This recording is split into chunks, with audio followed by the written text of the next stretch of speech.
Hello friends, 27th May 2020க்கான Hindu news paper analysis தான் பார்க்க போகிறோம். உங்களுக்கு நோட்ஸ் வேணும்னா கீழே டிஸ்கிரிப்ஷனில் டெலிகிராம் குரூப்போட லிங்க் இருக்குது, ஜாயின் பண்ணிக்கோங்க. No WHO bar on India testing hydroxychloroquine as preventive. இந்த ஹைட்ராக்சி குளோரோகுயின் மாத்திரைகளை பார்த்தீங்கன்னா ஃபஸ்ட்டு ஸ்டார்டிங்கில் நிறைய கண்ட்ரீஸ் வந்து இதை COVID-19 ட்ரீட் பண்ணுறதுக்கு யூஸ் பண்ணலாம் அப்படின்னு சொல்லிட்டு யூஸ் பண்ணிட்டு இருந்தாங்க. நீங்கள் நியூஸில் பார்த்துருப்பீங்க, அமெரிக்கா கூட இந்த டேப்லெட்டை வந்து இந்தியா கிட்ட கேட்டு டிமாண்ட் பண்ணியிருப்பாங்க. அதுக்கப்புறமா லேட்டராக ஸ்டடீஸில் என்ன தெரிய ஆரம்பிச்சிச்சு அப்படின்னா, இந்த மாத்திரை COVID-19 ட்ரீட் பண்ணாது, க்யூர் பண்ணாது அப்படின்னு தெரிய ஆரம்பிச்சிச்சு. இந்தியா வந்து இந்த மாத்திரையை வந்து அதிக அளவில் எதுக்கு யூஸ் பண்ணாங்க அப்படின்னா, ஒரு ப்ரெவென்டிவ் மெடிசினாக தான் யூஸ் பண்ணிட்டு இருந்தாங்க. அதாவது டாக்டர்ஸ் இந்த மாதிரி COVID-19 ட்ரீட் பண்ணுறதுக்காக இருப்பாங்கல்ல, இவங்களுக்கு ஒரு ப்ரிவென்ஷனுக்காக மட்டும் யூஸ் பண்ணிட்டு இருந்தாங்க. ஏன்னா இந்த ஹைட்ராக்சி குளோரோகுயின் வந்து நம்மளோட நோய் எதிர்ப்பு சக்தியை கொஞ்சம் அதிகமாக்கும். அதனால அவங்களுக்குலாம் இன்ஃபெக்ஷன் வந்து வராமல் இருக்கிறதுக்காக யூஸ் பண்ணிட்டு இருந்தாங்க. ஸ்டடீஸில் வந்து இந்த ஹைட்ராக்சி குளோரோகுயின் COVID-19 க்யூர் பண்ணாது அப்படின்னு தெரிய வந்ததுக்கு அப்புறமா வேர்ல்ட் ஹெல்த் ஆர்கனைசேஷன் என்ன சொல்லுவாங்க அப்படின்னா, இந்த மாத்திரைகளை இனிமே COVID-19 பேஷண்ட்ஸ்க்கு கொடுக்கக்கூடாது அப்படின்னு சொல்லுவாங்க. ஆனால் ப்ரிவென்டிவ் மெடிசினா இப்போ இந்தியா கொடுத்துட்டு இருக்காங்கல்ல, அதை வந்து கொடுக்கலாம், அதுக்கு ஒன்றும் பிரச்சனை இல்லை அப்படின்னு WHO சீஃப் சயின்டிஸ்ட் வந்து சொல்லியிருக்காங்க. இப்போ இந்த ஹைட்ராக்சி குளோரோகுயின் சம்மந்தமாக ஒரு MCQ பார்க்கலாம். Hydroxychloroquine sometimes seen in news used to prevent or treat. Hydroxychloroquine எதெல்லாம் ட்ரீட் பண்ணுறதுக்கு யூஸ் பண்ணுறாங்க அப்படின்னு கேட்டிருக்காங்க. ஸோ ஹைட்ராக்சி குளோரோகுயின் பற்றி ஃபஸ்ட்டு பார்த்துடலாம். ஹைட்ராக்சி குளோரோகுயின் எந்த டிசார்டர்ஸ்க்குலாம் யூஸ் பண்ணுறாங்க அப்படின்னா, ருமேட்டிக் டிசார்டர்ஸ்க்கு வந்து அதிக அளவில் யூஸ் பண்ணுறாங்க. ருமேட்டிக் டிசீசஸ் அப்படிங்கிறது என்ன அப்படின்னா, நம்மளோட பாடியில் இருக்கிற ஜாயின்ஸ், மசில்ஸ் இதிலெல்லாம் ஏற்படக்கூடிய பாதிப்புகளை தான் நம்ம ருமேட்டிக் டிசார்டர்ஸ் அப்படின்னு சொல்லுவோம். அதுக்கப்புறமா எதுக்கு யூஸ் பண்ணுறாங்க அப்படின்னா, போர்ஃபிரியா குட்டேனியா டர்டா இந்த நோய்க்கு வந்து யூஸ் பண்ணுறாங்க. இது வந்து ஒரு ஸ்கின் டிசீஸ். இந்த மாதிரி வந்து ஸ்கின்ல ரேஷஸ் வந்து வரும். அடுத்து கியூ ஃபீவர், அதுக்கப்புறமா certain types of malaria. So இந்த கொஸ்டினில் வந்து நீங்கள் ஆப்ஷன்ஸ் பார்த்தீங்க அப்படின்னா மலேரியா இருக்குது. ஸோ மலேரியா தான் கரெக்டான answer. PM reviews line of actual control standoff with NSA CDS 3 service chiefs. Prime minister line of actual கண்ட்ரோலில் நடக்கிற ஸ்டாண்ட் ஆஃப் பற்றி national security adviser, chief of defence staff, அதுக்கப்புறமா 3 service chief's கூட discuss பண்ணியிருக்காரு. 3 services எதெல்லாம் அப்படின்னா, army, air force, naval, இதோட chief இவங்க கூட டிஸ்கஸ் பண்ணியிருக்காரு. அதுக்கப்புறமா சிடிஎஸ் கூட டிஸ்கஸ் பண்ணியிருக்காரு அப்படின்னு போட்டிருக்காங்க. ஸோ சிடிஎஸ் அப்படின்னா யாருன்னா, இந்த 3 சர்வீஸையும் கோஆர்டினேட் பண்ணுற ஒரு பொசிஷன் தான் இந்த சிடிஎஸோட பொசிஷன். ஓகேவா? இந்த ஆஃபீஸை எப்போ கிரியேட் பண்ணாங்க அப்படின்னா, போன இயர் தான் கிரியேட் பண்ணாங்க. போன இயர் நம்மளோட இண்டிபெண்டன்ஸ் டே ஸ்பீச்சில் தான் பிரைம் மினிஸ்டர் அனௌன்ஸ் பண்ணுவாங்க, சிடிஎஸ் அப்படிங்கிற பொசிஷனை வந்து நாங்கள் கிரியேட் பண்ண போகிறோம் அப்படின்னு சொல்லுவாங்க. எதுக்காக அப்படின்னா, இப்போ இந்த 3 சர்வீசஸையும் கோஆர்டினேட் பண்றதுக்காக, 3 சர்வீசஸ்க்கு இடையில கோஆப்ரேஷனை ஏற்படுத்துறதுக்காக. இப்போ ஆர்மியில வந்து ஏதாவது பிரச்சனை அப்படின்னா அவங்க வந்து நம்மளோட கவர்மெண்ட் கிட்ட போய் தனியாக அதை சொல்லுவாங்க, அதானே. இதே வந்து நம்மளோட ஏர்ஃபோர்ஸில் ஏதோ ப்ராப்ளம், ஏதோ இஷ்யூ இருக்குது அப்படின்னா அவங்க தனியாக போய் அந்த இஷ்யூவை போய் நம்மளோட கவர்மெண்ட் கிட்ட, எக்ஸிக்யூட்டிவ்ஸ் கிட்ட சொல்லணும். இதே மாதிரி தான் நேவியும் பண்ணுவாங்க. இல்லை அவங்களுக்கு ஏதாவது எக்யூப்மெண்ட்ஸ் தேவைப்படுது, ஏதாவது வாங்கணும் அப்படின்னாலும் அவங்க தனித்தனியாக அவங்களோட தேவைகளை வந்து சொல்லுவாங்க.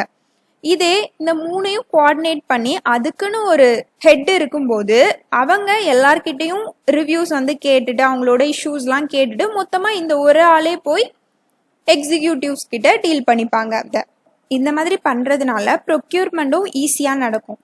அது மட்டும் இல்லை, இப்போது நம்ம கண்ட்ரி மேலே மிலிட்ரி அட்டாக் பண்ண வர்றாங்க அப்படின்னு வைங்களேன், இவங்க 3 பேரும் தனித்தனியாக இருப்பாங்க. இவங்க ஒரு இது பண்ணிட்டு இருப்பாங்க, இவங்க ஒரு இது பண்ணிட்டு இருப்பாங்க, நேவி ஒரு இது பண்ணிட்டு இருப்பாங்க. அப்போ 3 பேரும் சேர்ந்து ஒன்னா செயல்பட்டா தானே அந்த அட்டாக்ல இருந்து நம்மளோட கண்ட்ரியை காப்பாற்ற முடியும். அப்போ 3 பேரும் ஒன்னா செயல்படணும் அப்படின்னா அவங்கள கோஆர்டினேட் பண்றதுக்கு ஒரு பொசிஷன் வேணும்ல, அதுக்கு தான் இந்த சிடிஎஸ் வந்து கொண்டு வந்தாங்க. ஓகேவா? அப்போ இவரோட ரோல் என்ன அப்படின்னு பார்க்கலாம். Permanent chairman of the chiefs of staff committee அப்படின்னு சொல்லியிருக்காங்க. ஸ்டாஃப் கமிட்டியில் யாரெல்லாம் இருப்பாங்க அப்படின்னு பார்த்தீங்கன்னா, ஆர்மியோட சீஃப் ஜெனரல் இருப்பாரு, அதுக்கப்புறமா நேவியோட சீஃப் இருப்பாரு, ஏர்ஃபோர்ஸோட சீஃப் இருப்பாரு. இதுதான் வந்து சீஃப் ஸ்டாஃப் கமிட்டி. இதோட ஹெட்டா இந்த சிடிஎஸ் வந்து இருப்பாங்க. அதுக்கப்புறமா இந்த சிடிஎஸ் அப்படிங்கிற ஒரு ஆஃபீஸை வந்து கிரியேட் பண்ணும் போதே நம்மளோட government department of military affairs அப்படின்னு ஒரு டிபார்ட்மெண்ட்டை நம்மளோட டிஃபென்ஸ் மினிஸ்ட்ரிக்கு கீழே கிரியேட் பண்ணாங்க. எதுக்காக அப்படின்னா மிலிட்ரி சம்பந்தமான எல்லா முடிவுகளையும் இந்த டிபார்ட்மெண்ட் வந்து பார்க்கணும் அப்படிங்கிறதுக்காக. இந்த டிபார்ட்மெண்டோட ஹெட் யாரு அப்படின்னு பாத்தீங்கன்னா அதுவும் சிடிஎஸ் தான். அப்போ இவர் 2 ரோலை வந்து பிளே பண்றாரு. ஒன்னு வந்து மிலிட்ரி ரோல், அதாவது எல்லா சீஃப்ஸோட ஹெட்டா இருக்காரு.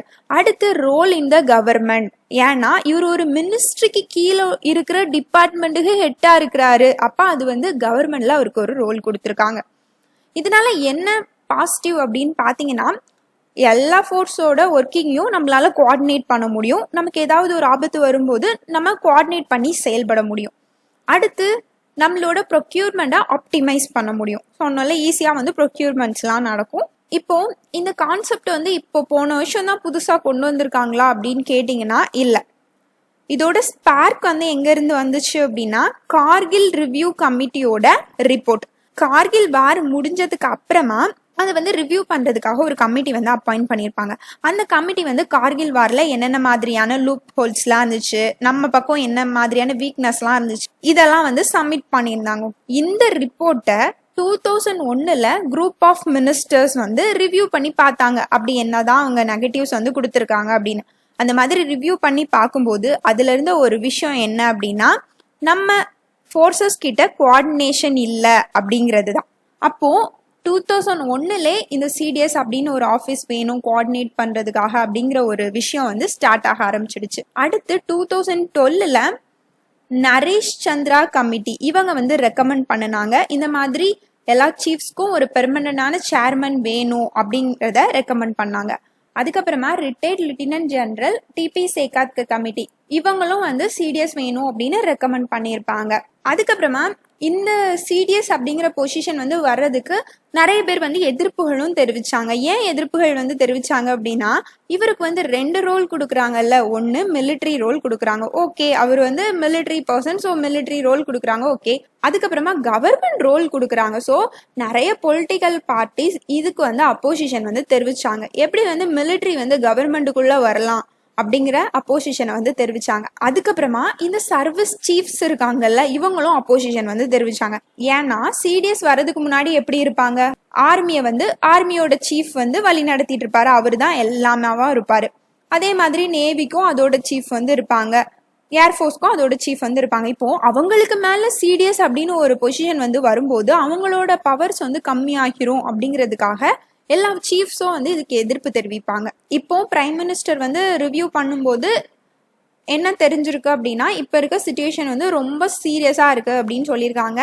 எல்லா லெவல்லையும் வந்து பேச்சுவார்த்தைகள் நடத்தி பார்த்தாச்சு. அதாவது ஒவ்வொரு ஏரியாலையும் இருக்கிற கமாண்டர்ஸ் இருப்பாங்கல்ல, அவங்க வந்து சைனீஸ் கமாண்டர்ஸ் கூட பேசி பார்த்தாச்சு. ஆனால் அவங்க வந்து இந்த ஃபேஸ் ஆஃப்ஸ்ல இருந்து போற மாதிரி தெரியல அப்படின்னு சொல்லியிருக்காங்க. இந்த மாதிரி கிரவுண்ட் லெவல்ல இந்த பிரச்சனையை முடிக்கிறதுக்காக இந்தியாவும் சைனாவும் 2 அக்ரிமெண்ட் வந்து சைன் பண்ணி வச்சிருக்காங்க. 2005 புரோட்டோகால்ல வந்து என்ன சொல்லியிருக்காங்க அப்படின்னா இந்த மாதிரி ஏதாவது ட்ரூப்ஸ்க்கு இடையில ஃபேஸ் ஆஃப்ஸ் வந்து வரும்போது அவங்க எந்த ஃபோர்ஸையும் யூஸ் பண்ணக்கூடாது, பேசி தீர்த்துக்கணும் அப்படின்னு சொல்லிட்டு 2005 சைன் பண்ணியிருப்பாங்க. அடுத்து 2013 மன்மோகன் சிங் சைனாக்கு போகும்போது பார்டர் டிஃபென்ஸ் கோஆப்ரேஷன் அக்ரிமெண்ட் அப்படின்னு ஒன்று சைன் பண்ணிட்டு வருவார். ஏன்னா 2013 இந்த மாதிரி ஸ்டாண்ட் ஆஃப்ஸ் வந்து லைன் ஆஃப் ஆக்சுவல் கண்ட்ரோலில் நடக்கும். இந்த அக்ரிமெண்ட்ல என்ன டிசைட் பண்ணுவாங்க அப்படின்னா இதுலயும் அதே தான். இந்த மாதிரி ஃபேஸ் ஆஃப்ஸ் வந்து வரும்போது எந்த வித ஃபோர்ஸையும் யூஸ் பண்ணக்கூடாது, பேசி தீர்த்துக்கணும், இந்த மாதிரி அக்ரிமெண்ட் வந்து சைன் பண்ணிப்பாங்க. ஆனா இப்ப இருக்க சிச்சுவேஷன்ல பேச்சுவார்த்தை வந்து பலன் தரல. எந்த இடத்துலலாம் ஃபேஸ் ஆஃப்ஸ் இருக்கு அப்படின்னு நம்ம பார்த்தது தான் லைன் ஆஃப் ஆக்சுவல் கண்ட்ரோல்ல 3 பாயிண்ட்ஸ்ல இருக்கு. ஒன்று பேங்காங் லேக், அடுத்து வந்து கல்வான் ரிவர், இன்னொன்று வந்து டெம்சாக், அதே மாதிரி சிக்கிம்ல இருக்கிற நகுலா பாஸ். இங்கே தான் வந்து ஃபேஸ் ஆஃப்ஸ் வந்து அதிகமாக இருக்கு.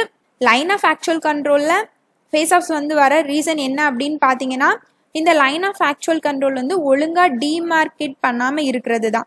அதாவது இந்தியா வந்து ஒரு லைன் ஆஃப் ஆக்சுவல் கண்ட்ரோல் அப்படின்னு நினச்சிட்டு இருக்கோம், சைனா வந்து இன்னும் கொஞ்சம் டிஃப்ரெண்டான லைன் ஆஃப் ஆக்சுவல் கண்ட்ரோல் அப்படின்னு நினைக்கிறாங்க. ஸோ அந்த லைன் வந்து கொஞ்சம் ஓவர்லேப் ஆகுது. இந்த ஓவர்லேப் ஆகுதுல இந்த இடத்துலலாம் தான் ஃபேஸ் ஆஃப்ஸ் வந்து அதிகமாக நடக்கும். ஏன்னா சைனீஸ் வந்து சொல்லுவாங்க இதெல்லாம் எங்கே ஏரியா, இதுதான் லைன் ஆஃப் ஆக்சுவல் கண்ட்ரோல் அப்படின்னு வந்து கிளைம் பண்ணுவாங்க. ஓகேவா. அதுக்கப்புறமா இந்தியா வந்து லைன் ஆஃப் ஆக்சுவல் கண்ட்ரோலோட லென்த்தை வந்து 1300 கிலோமீட்டர் அப்படின்னு தான் மென்ஷன் பண்ணியிருக்காங்க. ஆனால் சைனா வந்து லைன் ஆஃப் ஆக்சுவல் கண்ட்ரோலோட லென்த் வந்து 2000 கிலோமீட்டர் அப்படின்னு மென்ஷன் பண்ணி வச்சிருக்காங்க. ஸோ இதுலேயே நமக்கு தெரியுது இவங்க ஒரு லைன் ஆஃப் ஆக்சுவல் கண்ட்ரோல்னு நினைக்கிறாங்க, அவங்க ஒரு லைன் ஆஃப் ஆக்சுவல் கண்ட்ரோல்னு நினைக்கிறாங்க. ஸோ இந்த பிரச்சனையால தான் இந்த மாதிரி ஃபேஸ் ஆஃப்ஸ்லாம் வருது. நம்ம நேற்று பார்த்தோம்ல, இந்த கல்வான் ரிவர் பக்கமாக நம்மளோட கவர்மெண்ட் வந்து இன்ஃப்ராஸ்ட்ரக்சர் டெவலப்மெண்ட் வந்து பண்ணியிருக்காங்க. ஒரு ரோடு வந்து போட்டிருக்காங்க, டர்பக் ஷியோக் டவுலத் பெக்கோல்டி ரோடு. அதுக்கப்புறமா ஒரு பிரிட்ஜ் வந்து கன்ஸ்ட்ரக்ட் பண்ணியிருக்காங்க. இந்த ஷியோக் ரிவர்ல தான் கன்ஸ்ட்ரக்ட் பண்ணியிருக்காங்க. கொலனல் செவாங் ரிஞ்சன் சேத்தூர் பிரிட்ஜ். இது வந்து போன வருஷம் அக்டோபர்ல தான் ஓபன் பண்ணி வச்சிருக்காங்க. இப்போ சைனா என்ன சொல்றாங்க அப்படின்னா, நீங்க ரோடு போட்டிருக்கீங்க, பிரிட்ஜ் கட்டியிருக்கீங்க, இதெல்லாம் எங்களோட ஏரியா, நீங்க எங்களோட இடத்துல எப்படி வந்து இதெல்லாம் பண்ணலாம் அப்படிங்கிறதும் ஒரு பிரச்சனையா இருக்கு. அதுக்கப்புறமா இன்னும் நிறைய இன்ஃப்ராஸ்ட்ரக்சர் வந்து நம்ம டெவலப் பண்ணிக்கிட்டே இருக்கும். இப்போ பாத்தீங்கன்னா இந்தியா டிசம்பர் 2022க்குள்ள ஒரு 61 பார்டர் ரோட்ஸ் வந்து கன்ஸ்ட்ரக்ட் பண்ண போறோம். எங்கெல்லாம் அப்படின்னு பாத்தீங்கன்னா அருணாச்சல் பிரதேஷ், ஜம்மு அண்ட் காஷ்மீர், சிக்கிம், உத்தரகாண்ட், ஹிமாச்சல் பிரதேஷ் இங்கெல்லாம். இதோட வேலைகள் வந்து 75% இப்போ ஃபினிஷ் ஆயிடுச்சு. இன்னும் 25% தான் இருக்கு. ஸோ இந்த கன்ஸ்ட்ரக்ஷனையும் தடுக்கணும் அப்படிங்கிறதும் அவங்களோட ஒரு எய்ம் தான். ஏன்னா பார்த்தீங்கன்னா சிக்கிமில் ஃபேஸ் ஆஃப்ஸ் நடக்கிறதுக்கு ஒரு காரணம் இதுதான். ஏன்னா நம்ம இன்ஃப்ராஸ்ட்ரக்சர் டெவலப் பண்ணிட்டு இருக்கோம். அதுக்கப்புறமா சைனாக்கும் இந்தியாவுக்கும் எந்தெந்த இடத்துலலாம் பார்டர் இஷ்யூ இருக்கு அப்படின்னு பார்க்கலாம். மொத்தம் 3 செக்டார்ல இருக்கு. வெஸ்டர்ன் செக்டார், அதாவது லைன் ஆஃப் ஆக்சுவல் கண்ட்ரோல். அதுக்கப்புறமா சென்ட்ரல் செக்டார், அதாவது உத்தரகாண்ட் பக்கம். ஓகேவா. அதுக்கப்புறமா ஈஸ்டர்ன் செக்டார், இங்க வந்து அருணாச்சல் பிரதேஷ்ல இவ்வளோ இடத்தையும் அவங்க கிளைம் பண்ணிட்டு இருக்காங்க. ஏன் அப்படின்னா அருணாச்சல் பிரதேஷ்ல வந்து பார்டர் என்ன அப்படின்னு பாத்தீங்கன்னா மெக்மோகன் லைன், இதுதான் பார்டர். இந்த மெக்மோகன் லைனை வந்து 1914 ஷிம்லா அக்கார்ட்ல சைன் பண்ணுவாங்க. திபெத்தோட அஃபிஷியலும் பிரிட்டிஷ் இந்தியன் அஃபிஷியலும் சைன் பண்ணுவாங்க. ஆனா சைனா என்ன சொல்லிடுவாங்க அப்படின்னா, திபெத்தே எங்களுக்கு கீழே இருக்கிற ஒரு அட்டானமஸ் ரீஜன், அவங்களோட அஃபிஷியல் சைன் பண்ணதை நாங்க ஏத்துக்க முடியாது, இந்த மெக்மோகன் லைன்லாம் நாங்க ஏத்துக்க மாட்டோம், எங்களுக்கு இது வரைக்கும் வேணும் அப்படிங்கிறாங்க, கீழே வரைக்கும் வேணும் அப்படிங்கிறாங்க. அது ஒரு இஷ்யூவா போயிட்டு இருக்கு. அடுத்து Xi meets PLA urges battle preparedness. சைனாவோட பிரசிடென்ட் அவங்களோட ஆர்மியை வந்து மீட் பண்ணியிருக்காரு. மீட் பண்ணி போருக்கு தயாராகுங்க அப்படின்னு சொல்லியிருக்காரு. இனிமேல் நம்ம நெக்ஸ்ட் டேல வந்து இதோட டெவலப்மெண்ட்ஸ் வந்து பார்க்கலாம். Supreme court allows LG polymers staff access to plant. இந்த நியூஸ் வந்து நமக்கு இம்பார்ட்டன்ட் இல்லை. இந்த LG பாலிமர்ஸ் கேஸ் லீக் பத்தி படிச்சிருப்பீங்க அப்படின்னு நினைக்கிறேன். விசாகப்பட்டினத்துல இருக்கிற RR வெங்கடபுரம் அப்படிங்கிற இடத்துல LG பாலிமர்ஸ் இந்த பிளான்ட்ல இருந்து ஸ்டேரின் கேஸ் வந்து லீக் ஆச்சு. இந்த கேஸ் பத்தி நம்ம பார்க்கலாம். இது வந்து ஒரு ஃபிளேமபிள் லிக்யூட். இதை வந்து எதுக்கு யூஸ் பண்றாங்க அப்படின்னா பாலிஸ்டரின் பிளாஸ்டிக் மேனுஃபேக்சர் பண்றதுக்கு, அதுக்கப்புறமா ஃபைபர், கிளாஸ், ரப்பர், லேட்டெக்ஸ் இதெல்லாம் வந்து மேனுஃபேக்சர் பண்றதுக்கு யூஸ் பண்றாங்க. இப்போ இந்த LG பாலிமர் பிளான்ட்ல பாத்தீங்கன்னா பாலிஸ்டரின் பிளாஸ்டிக் மேனுஃபேக்சர் பண்றதுக்காக தான் இந்த ஸ்டேரின் வந்து யூஸ் பண்ணிட்டு இருக்காங்க. இந்த பாலிஸ்டரின் பிளாஸ்டிக் பாத்தீங்கன்னா டாய்ஸ் செய்யறது, அதுக்கப்புறமா ஆட்டோமொபைல்ஸ் பார்ட்ஸ் செய்யறது, எலக்ட்ரிக்கல் பார்ட்ஸ் செய்யறது, இந்த மாதிரி நிறைய பிளாஸ்டிக்ஸ் வந்து செய்யறதுக்கு இந்த பாலிஸ்டரின் பிளாஸ்டிக் வந்து யூஸ் பண்ணுவாங்க. அதுக்கப்புறமா நேச்சுரலா பாத்தீங்கன்னா இந்த ஸ்டேரின் வந்து நம்மளோட ஃபுட்டுலேயும் வந்து இருக்கான், ஃப்ரூட்ஸ் அண்ட் வெஜிடபிள்ஸ்ல இருக்கு அப்படின்னு சொல்லியிருக்காங்க. ஒரு மினிமல் அமௌண்ட் வந்து இருக்குமா. அதுக்கப்புறமா வீகிள்ல இருந்து வெளியே வரக்கூடிய புகை, சிகரெட் ஸ்மோக், இதுல எல்லாமே இந்த ஸ்டியரின் வந்து கலந்துருக்கு அப்படின்னு சொல்லியிருக்காங்க. இந்த ஸ்டியரினை பார்த்தீங்கன்னா manufacture, storage, import of hazardous chemical rules 1989ல டாக்ஸிக் அண்ட் ஹசார்டஸ் கெமிக்கல் அப்படின்னு மென்ஷன் பண்ணியிருக்காங்க. இப்போ இந்த ஹசார்டஸ் கெமிக்கல் ரூல்ஸ்ல பார்த்தீங்கன்னா ஒரு ஷெட்யூல் கொடுத்துருப்பாங்க. இந்த ஷெட்யூல்ல எந்தெந்த கெமிக்கல்லாம் ஹசார்டஸ் ஆபத்தானது அப்படின்னு சொல்லிட்டு மென்ஷன் பண்ணியிருப்பாங்க. இந்த மாதிரி இந்த ரூல்ல மென்ஷன் பண்ணியிருந்தாங்க அப்படின்னா அந்த கெமிக்கலை மேனுஃபேக்சர் பண்ணணும்னாலோ இல்லை ஸ்டோர் பண்ணணும்னாலோ இல்லைனா இம்போர்ட் பண்ணணும்னாலோ இதில் கொடுத்துருக்கிற ரூல்ஸை வந்து நம்ம ஃபாலோ பண்ணணும் ஸ்ட்ரிக்டா. என்ன மாதிரியான ரூல்ஸ்லாம் கொடுத்துருப்பாங்க அப்படின்னா, இந்த கெமிக்கலை வந்து எப்படி ஸ்டோர் பண்ணி வைக்கணும், இந்த கெமிக்கலை வந்து ஸ்டோர் பண்ணி வைக்க போகிறோம் அப்படின்னா அதுக்கு முன்னாடி நம்ம என்ன மாதிரியான ப்ரிகாஷனரி மெஷர்ஸ்லாம் எடுக்கணும். அதாவது இப்போ இந்த ஸ்டியரின் கேஸே நான் என்னோட ஃபேக்ட்ரியில் ஸ்டோர் பண்ணி வைக்க போகிறேன் அப்படின்னா அந்த ஏரியாவில் இருக்கிற பீப்புள்ஸ் கிட்ட அதை பற்றி நான் இன்ஃபார்ம் பண்ணணுமா, அவங்களுக்கு வந்து ஒரு அவேர்னஸ் வந்து கொடுக்கணுமா. இந்த மாதிரி ஹசார்டஸ் கெமிக்கல் ரூல்ஸ்க்கு கீழே இருக்கிற ஒரு ஆபத்தான கெமிக்கலை நான் என்னோட ஃபேக்ட்ரியில வந்து ஸ்டோர் பண்ணி வச்சிருக்கேன் அப்படின்னு அவங்களுக்கு அவேர்னஸ் வந்து கொடுக்கணும். அதுக்கப்புறமா அவங்களுக்கு வந்து ட்ரைனிங் வந்து கொடுக்கணுமா. திடீர்னு வந்து இந்த ஸ்டியரிங் கேஸ் வந்து லீக் ஆயிடுச்சுன்னா நீங்க வந்து என்ன மாதிரியான மெஷர்ஸ்லாம் எடுக்கணும், எப்படி வந்து அந்த இடத்துல இருந்து வெளியே போகணும், இதுக்கெல்லாம் வந்து அவங்களுக்கு ட்ரைனிங் கொடுக்கணும். இதெல்லாம் பண்ணியும் திடீர்னு ஆக்சிடென்ட் ஆயிடுச்சு, லீக் ஆயிடுச்சு அப்படின்னா அலாரம் வந்து ஒர்க் ஆகணும். இந்த மாதிரி லீக் ஆன உடனே அலாரம் சிஸ்டம் வந்து ஒர்க் ஆகணும். இந்த மாதிரி நிறைய ரூல்ஸ் வந்து இதுல இருக்கு. ஆனா இந்த எல்ஜி பாலிமர்ஸ் எந்த ரூல்ஸையுமே ஃபாலோ பண்ணல. Aarogya Setu app is now open source says government. Aarogya Setu app பத்தி கேள்விப்பட்டிருப்பீங்க. இது வந்து நம்மளோட கவர்மெண்ட் வந்து சம் பிரைவேட் பிளேயர்ஸ் கூட சேர்ந்து டெவலப் பண்ண ஒரு ஆப் தான். ஸோ இது பப்ளிக் பிரைவேட் பார்ட்னர்ஷிப்ல உருவாக்கப்பட்ட ஒரு ஆப். இதை வந்து யார் லான்ச் பண்ணா அப்படின்னு பாத்தீங்கன்னா ministry of electronics and information technology. இப்போ இந்த ஆப்பை டவுன்லோட் பண்றது மூலமா உங்களுக்கு COVID-19 ரிஸ்க் வந்து எவ்வளோ இருக்கு அப்படிங்கிறது உங்களோட அந்த ஆப்லேயே வந்து உங்களுக்கு காட்டிடும். எப்படி காட்டும் அப்படின்னு பார்த்தீங்கன்னா, நீங்கள் வெளியே போகிறீங்க அப்படின்னா இந்த ஃபோனில் இருக்கிற ஆப் வந்து உங்களோட ப்ளூடூத், அதுக்கப்புறமா GPS, அதில் இருக்கிற அல்காரிதம் மூலமாக உங்கள் பக்கத்தில் இதே ஆரோக்கிய சேத்து ஆப் வச்சுருப்பாங்கல்ல, அவங்க எல்லாரையும் டிடெக்ட் பண்ணிடும். இந்த மாதிரி டிடெக்ட் பண்ணும்போது அதில் யாராவது கொரோனா பேஷண்ட்ஸ் இருக்காங்க, பாசிட்டிவாக இருக்குது அவங்களோட ஆப்பில் அப்படின்னா உங்களுக்கு வந்து ஒரு அலாரம் மாதிரி உங்களுக்கு காட்டும். இல்லைன்னா இவ்வளோ % உங்களுக்கு ரிஸ்க் இருக்கு இந்த மாதிரி காட்டும். இது மூலமா கவர்மெண்ட்டும் COVID-19 ஸ்ப்ரெட் எவ்வளோ இருக்கு அப்படின்னு வந்து அசஸ் பண்றதுக்கு இந்த ஆப் வந்து ஹெல்ப்பா இருக்கு. ஆனா இந்த ஆப்புக்கு எதிராக நிறைய பேர் வந்து நிறைய கன்சர்ன்ஸ் வந்து வச்சிருந்தாங்க. என்ன சொல்லியிருந்தாங்க அப்படின்னா, இந்த ஆப்ல வந்து நிறைய பர்சனல் இன்ஃபர்மேஷன்லாம் கேதர் பண்ணிப்பாங்க. இப்போ நீங்க இந்த ஆப்பை டவுன்லோட் பண்ண உடனே பார்த்தீங்கன்னா உங்களோட மொபைல் நம்பர் இதெல்லாம் கொடுத்து உள்ள போனதுக்கு அப்புறமா உங்களோட டீட்டெயில்ஸ் எல்லாமே கேட்கும். அப்புறமா நீங்கள் லாஸ்ட் 30 டேஸில் எங்கேயாவது வெளியே போயிருக்கீங்களா, யாராவது கோவிட் பேஷண்ட்ஸ் கூட இருந்திருக்கீங்களா, அந்த மாதிரி நிறைய டேட்டாஸ் வந்து கேட்கும். ஸோ இதனால பீப்புளோட பர்சனல் இன்ஃபர்மேஷன் வந்து பாதிக்கப்படக்கூடாது. அதை வந்து நீங்கள் எங்கே ஸ்டோர் பண்ணி வைக்கிறீங்க, எப்படி வந்து அதை யூஸ் பண்ணுவீங்க, இதெல்லாம் சொல்லுங்க அப்படின்னு நிறைய பேர் வந்து கேட்டிருந்தாங்க. ஏன்னா கவர்மெண்ட் வந்து ஃபர்ஸ்ட் லான்ச் பண்ணும்போது எந்தவித இன்ஃபர்மேஷனையுமே சொல்லவே இல்லை. அதுக்கப்புறமா என்ன கேட்டிருந்தாங்க அப்படின்னா, இந்த ஆப்போட சோர்ஸ் கோடை வந்து வெளியே சொல்லணும் அப்படின்னு கேட்டிருந்தாங்க. அதுக்கப்புறமா கவர்மெண்ட் வந்து இதுக்கு பதில் சொல்லியிருந்தாங்க. நாங்கள் வந்து எப்படி ஸ்டோர் பண்ணி வைக்கிறோம் அப்படின்னு சொல்லியிருந்தாங்க, எவ்வளோ நாள் ஸ்டோர் பண்ணி வைப்போம் அப்படின்னு சொல்லியிருந்தாங்க. இப்போ ஒரு COVID-19 பேஷண்டோட டேட்டாஸை வந்து நாங்கள் 60 days ஸ்டோர் பண்ணி வைப்போம் சர்வரில், இந்த மாதிரி டீட்டெயில்ஸ்லாம் கொடுத்தாங்க. அடுத்து ரெண்டாவது ரிக்வெஸ்ட் என்ன அப்படின்னு பார்த்தீங்கன்னா, சோர்ஸ் கோடை வந்து சொல்லுங்க அப்படின்னு கேட்டிருப்பாங்க.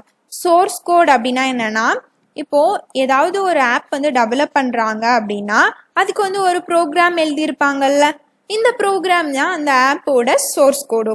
இந்த சோர்ஸ் கோடை வெளியே சொல்றதுனால என்ன யூஸ் அப்படின்னு பார்த்தீங்கன்னா, நிறைய ஸ்காலர்ஸ் இந்த மாதிரி ஐடியில் வந்து எக்ஸலாக இருக்கிறவங்க இந்த சோர்ஸ் கோடை பார்த்தே சொல்லிடுவாங்க, இந்த ஆப்பில் வந்து எவ்வளோ ரிஸ்க் இருக்கு, இந்த ஆப்பை வந்து ஹேக் பண்ண முடியுமா ஒருத்தங்களால ஈஸியா, இதெல்லாம் வந்து கண்டுபிடிச்சு சொல்லிடலாம் அந்த சோர்ஸ் கோடை வந்து பாக்குறது மூலமா. அதனாலதான் எல்லாரும் கேட்டிருந்தாங்க, சோர்ஸ் கோடை சொல்லுங்க, அதுல ஏதாவது ரிஸ்க் இருக்கா அப்படின்னு பார்த்து சொல்றோம் அப்படின்னு கேட்டிருந்தாங்க.